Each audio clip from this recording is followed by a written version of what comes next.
విష్ణువు అవతారాలలో ప్రజలకు ఎక్కువగా తెలిసినవి దశావతారాలు మాత్రమే.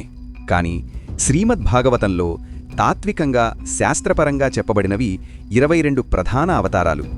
వాటి పేర్లు ఒక్కసారి శ్రద్ధగా వింటే చాలు ఆ మహావిష్ణువు యొక్క ఆశీస్సులు పొందుతారు. ఆ 22 అవతారాల పేర్లు ఇప్పుడు మీకోసం. 1 ఆదినారాయణుడు, సనకాది కుమారులు. 2 వరాహ అవతారం. 3 నారదావతారం. 4 నరనారాయణుల వారి అవతారం. 5 కపిలముని అవతారం. 6 దత్తాత్రేయుడి అవతారం. 7 యజ్ఞావతారం. 8 ఋషభదేవుడు అవతారం. 9 పృథ్వీమహారాజు అవతారం. 10 మత్స్యావతారం.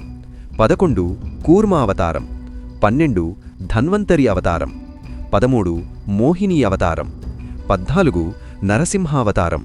15 వామనావతారం. 16 పరశురామావతారం. 17 వ్యాసదేవుడి అవతారం.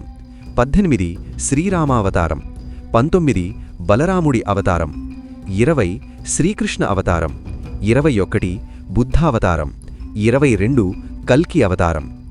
ఇవే శ్రీమద్భాగవతంలో పేర్కొన్న విష్ణువు యొక్క 22 అవతారాలు. ఇవి పేర్లు మాత్రమే కాదు, ఇవి పుణ్యనామాలు, ధర్మానికి దివ్య స్తంభాలు. జై శ్రీమన్నారాయణ.